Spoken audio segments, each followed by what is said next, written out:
नमस्कार दोस्तों, स्वागत है आपका हमारे YouTube channel target civil services में। दोस्तों आज है 3 जुलाई और मध्य प्रदेश के डेली करंट अफेयर में आज हम पढ़ेंगे 3 जुलाई की करंट अफेयर। तो लेक्चर ध्यान से देखिएगा।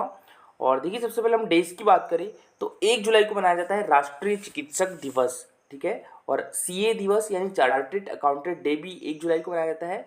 और जो जीएसटी डे है, ठीक है, तो वो भी 1 जुलाई को मनाया जाता है। दोस्तों सबसे पहले हमने जो कल करंट अफेयर पढ़े थे उसका रिवीजन कर लेते हैं, उसके बाद स्टार्ट करेंगे हम आज की करंट अफेयर।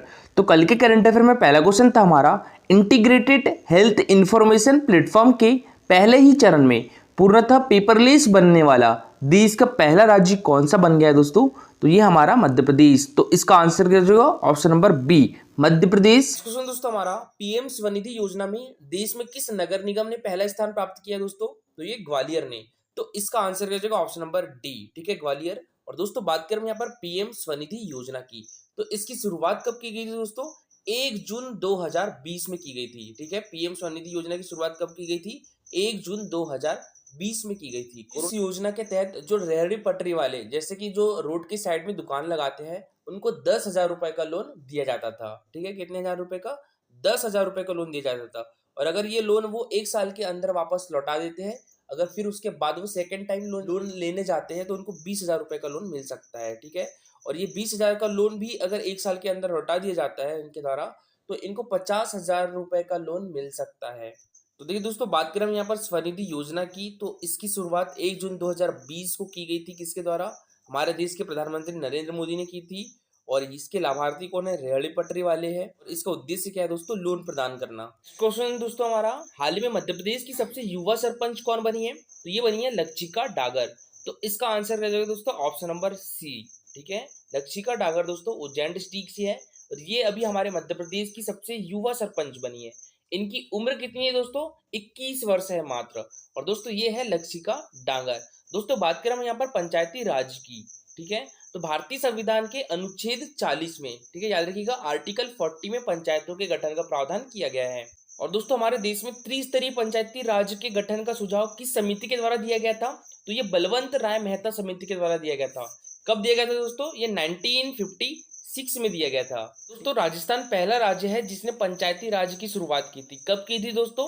ये 2 अक्टूबर 1959 को राजस्थान के नागौर जिले से की थी। किसके द्वारा की गई थी इसकी शुरुआत? हमारे देश के प्रथम प्रधानमंत्री पंडित जवाहरलाल नेहरू जी के द्वारा की गई थी। अच्छा देखिए दोस्तों, अभी हाल ही में एमपीपीएससी प्री में 2021 में क्वेश्चन पूछा गया था, मध्य प्रदेश में सरपंच और उप सरपंच की अनुपस्थिति में ग्राम सभा की बैठक की अध्यक्षता कौन करेगा?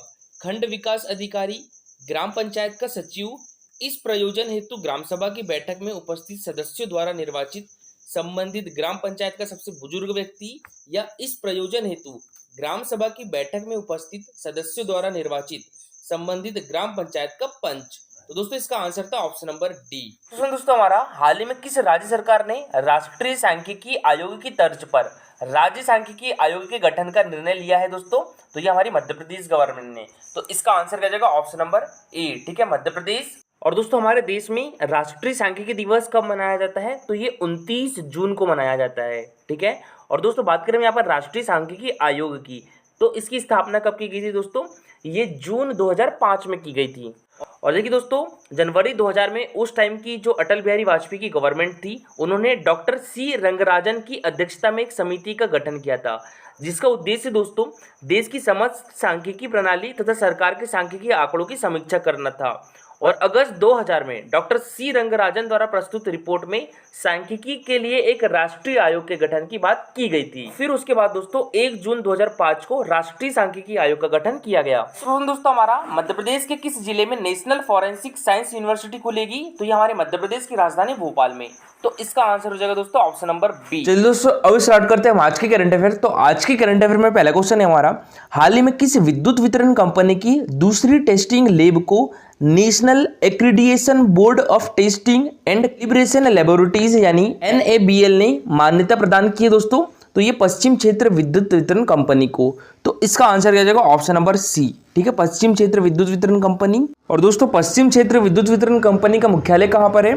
तो ये इंदौर में है, ठीक है। मध्य क्षेत्र विद्युत वितरण कंपनी का मुख्यालय भोपाल में है और पूर्व क्षेत्र विद्युत वितरण कंपनी का मुख्यालय कहाँ पर है? तो ये जबलपुर में है। और दोस्तों मध्य प्रदेश में सर्वप्रथम विद्युत का उत्पादन कब से स्टार्ट हुआ था? तो ये 1905 से स्टार्ट हुआ था, ठीक है। और मध्य प्रदेश में 10 सितंबर 1948 को विद्युत प्रदाय अधिनियम लागू किया गया था। ठीक है, तो विद्युत प्रदाय अधिनियम लागू कब किया गया था हमारे मध्य प्रदेश में? 10 सितंबर 1948 को, और 1 दिसंबर 1950 को विद्युत मंडल का गठन किया गया था। ठीक है, तो ये भी याद रखिएगा। हमारे मध्य प्रदेश में देखिए सर्वप्रथम विद्युत का उत्पादन 1905 में किया गया था। ठीक है, और हमारे मध्य प्रदेश में विद्युत मंडल का गठन कब किया गया था?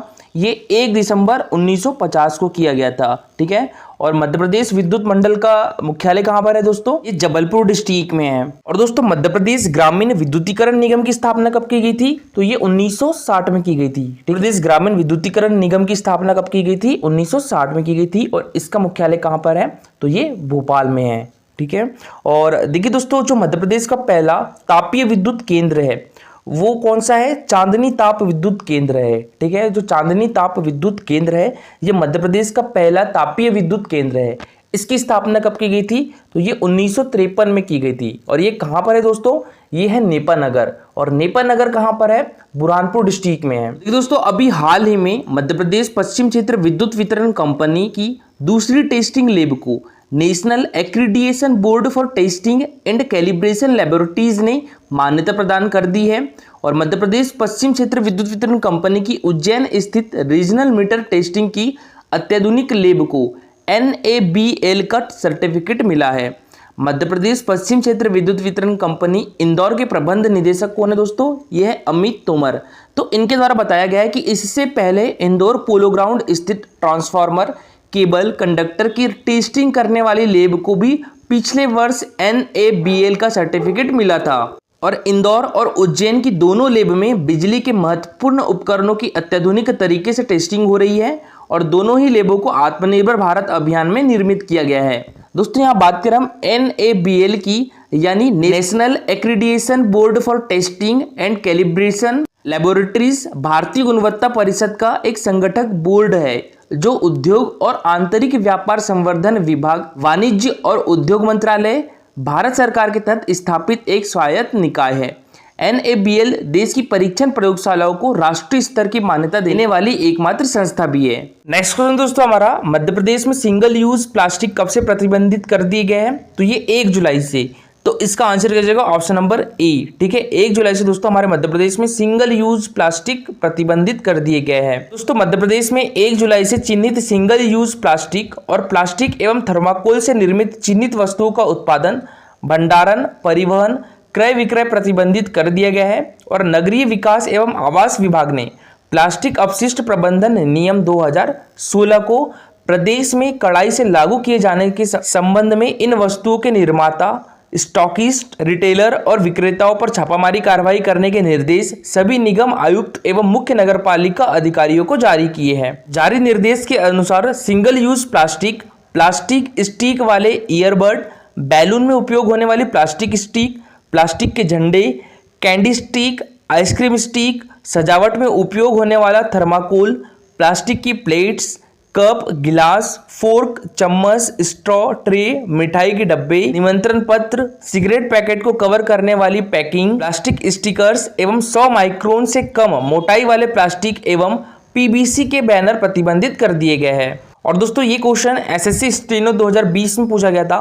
प्लास्टिक अपशिष्ट प्रबंधन नियम 2016 के अनुसार प्लास्टिक कैरी बैग की न्यूनतम अनुमेय मोटाई क्या है? तो यह 50 माइक्रोन। ठीक है, तो इसका आंसर क्या हो जाएगा? Option number C. तो देखिए दोस्तों, पिछले प्लास्टिक अपशिष्ट विनिमय 2011 को हटाने के लिए प्लास्टिक अपशिष्ट प्रबंधन नियम 2016 द्वारा प्लास्टिक परिवहन बैग की न्यूनतम मोटाई को 40 से 50 माइक्रोन तक बढ़ाया गया है। नेक्स्ट क्वेश्चन दोस्तों हमारा, हाल ही में मतदाता एवं अभ्यर्थियों की सुविधा हेतु चुनाव मोबाइल ऐप को अपडेशन किसके द्वारा किया गया है? तो ये मध्य प्रदेश निर्वाचन आयोग के द्वारा। तो इसका आंसर क्या जाएगा दोस्तों? Option number A. ठीक है, मध्य प्रदेश निर्वाचन आयोग। बात करें हम यहाँ पर मध्य प्रदेश राज्य निर्वाचन आयोग की, तो यह एक संवैधानिक प्रावधान है। ठीक है, और यह अनुच्छेद 243 के राज्य निर्वाचन आयोग के गठन का प्रावधान है। और इसका गठन कब किया गया था? ये 1 फरवरी 1994 में किया गया था। और ये दोस्तों क्वेश्चन MPPSC 2020 में पूछा गया था कि मध्य प्रदेश राज्य निर्वाचन आयोग का गठन कब किया गया था? 1 फरवरी 1994 में। इसका मुख्यालय कहां पर है?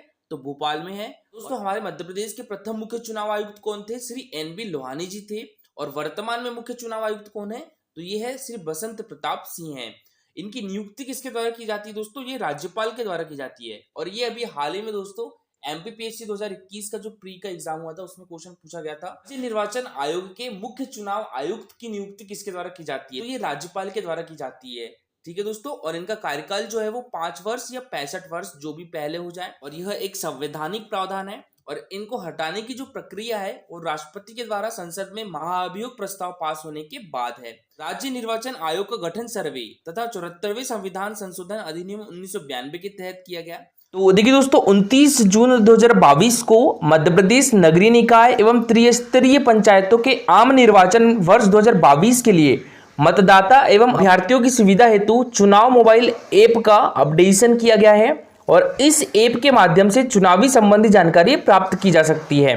राज्य निर्वाचन आयोग के सचिव राकेश सिंह ने जानकारी दी है कि चुनाव ऐप में मतदाता की जानकारी महापौर, पार्षद, जिला पंचायत सदस्य और जनपद पंचायत सदस्य पद के अभ्यर्थियों की जानकारी में शपथ पत्र के सारपत्र अनुसार उपलब्ध है।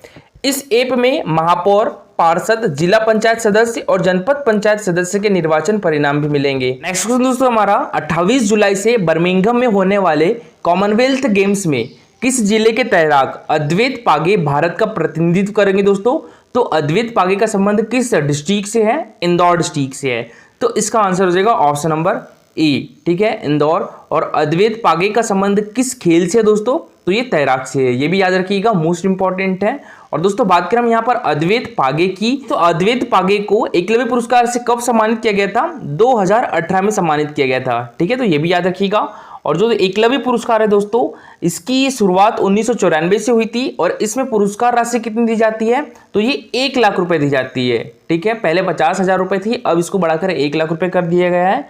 और ये 19 वर्ष से कम आयु वर्ग के खिलाड़ियों को दिया जाता है। और देखिए दोस्तों, इनको 2019 में मध्य प्रदेश गवर्नमेंट के द्वारा खेल के क्षेत्र में दिया जाने वाला सर्वोच्च सम्मान विक्रम पुरस्कार से भी सम्मानित किया गया था। ठीक है, विक्रम पुरस्कार की राशि कितनी है? 2 लाख रुपए है, और ये 19 वर्ग से अधिक आयु वर्ग के खिलाड़ियों को दिया जाता है। देखिए दोस्तों, ये है 2019 के विक्रम पुरस्कार। अभी जो क्वेश्चन पूछा गया था एमपीपीएससी 2021 के प्री में, तो ये चिंकी यादव के बारे में पूछा गया था। चिंकी यादव का संबंध किस खेल से है? शूटिंग से है। और ये किस डिस्ट्रिक्ट से है दोस्तों? भोपाल डिस्ट्रिक्ट से है। ठीक है, और विवेक सागर के बारे में भी पूछा गया था। विवेक सागर का संबंध किस खेल से है? तो विवेक सागर का संबंध दोस्तों हॉकी से है। ठीक है, और इनका संबंध किस डिस्ट्रिक्ट से है? तो होशंगाबाद से है।